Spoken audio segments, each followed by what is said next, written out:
ఒకసారి చూద్దాం.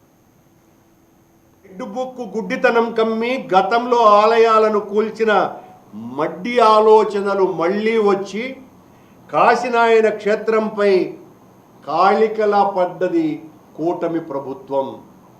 ఇది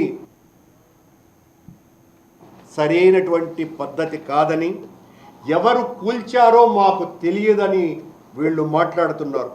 ఉత్తర్వులు ఎవరో గుడ్డిగా ఇచ్చారని కూడా ప్రకటనలు చేస్తున్నారు.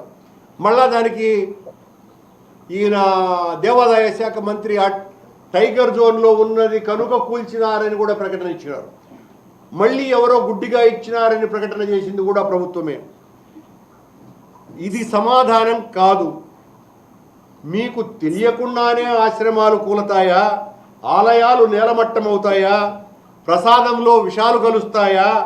కాషాయం క్రింద విషం చిమ్ముతున్నది మీరు కాదానని ప్రశ్నిస్తున్నాం.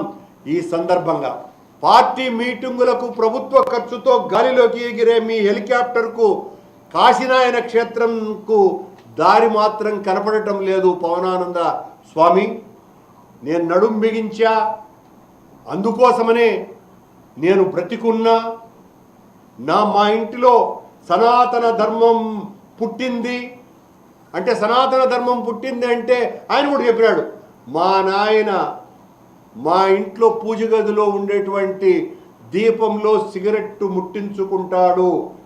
అది కొత్త సనాతన సిద్ధాంతం. పవనానందుల స్వాముల వారు కొత్తగా ఉటంకించుంటున్నటువంటి ఇదొక చూసారు కదా అనాల్లో, లేకపోతే తత్వం అనాల్లో. శ్రీనివాస్ చౌదరి గారు అదే కాశీనాయన ఆశ్రమం గురించి కూడా ఆయన మాట్లాడారు.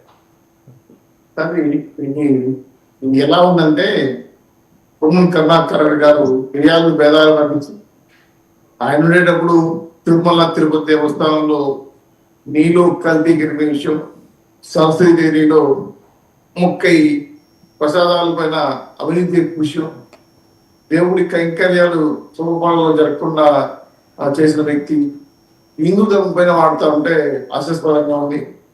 వాస్తవంగా నిజంగానే కాశీనాయని క్షేత్రంలో జరిగిన పొరపాటు ఏదైనా ఉంటే విచారించి తగిన దోషుల్ని శిక్షించే విధంగా చర్చ చేపట్టాలి. కానీ ఇట్లా ఆయన ఇంకోటి అడిగారు, ఆయన శాఖలో జరిగితే ఈయన ఎందుకు క్షమాపణ చెప్పారు, ఈయన ఎందుకు సొంత డబ్బులతో సొంత నిధులతోటి ఆశ్రమం కట్టిస్తానంటున్నారు.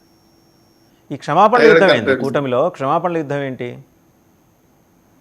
తమిళ నిజంగానే క్షమాపణ చెప్పడం అనేది సంప్రదాయం కాదు.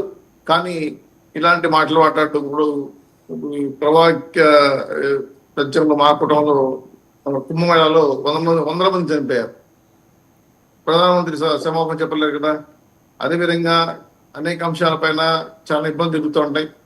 అవి తెలిసి కూడా ఇటువంటి బిహేవియర్ మాట్లాడడం అనేది ప్రతిపక్షాలు వాళ్ళ పక్షం మీద అనేక రకాల విమర్శలకి అవకాశం వస్తుంది. కాబట్టి ఈయన మాట్లాడడం, కరుణాకర్ రెడ్డి మాట్లాడడం అనేది హాస్యాస్పదంగా ఉంది. ఆయన నిజాయితీగా హిందువులకి న్యాయం చేస్తుంటే, ఆయన ధర్మం ఉంటే జరుగుంటే బాగుండేది. కానీ ఇటువంటి విషయాలు మాట్లాడడం అనేది ఆయన అర్హత కాబట్టి లేదు.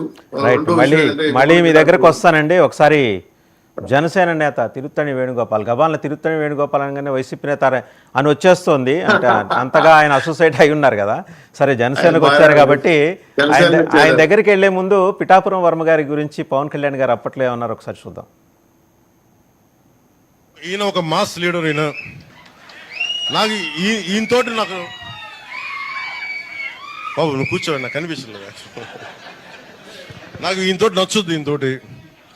ఈయన ముఖస్థితి లేకుండా మాట్లాడతారు. ఈయన నిలబడి, అలాంటి వాడు నిలబడితే ఎంత గట్టిగా నిలబడతాడో నాకు తెలుసు. వారి అబ్బాయికి కూడా మనస్ఫూర్తిగా ప్రత్యేకమైన కృతజ్ఞతలు.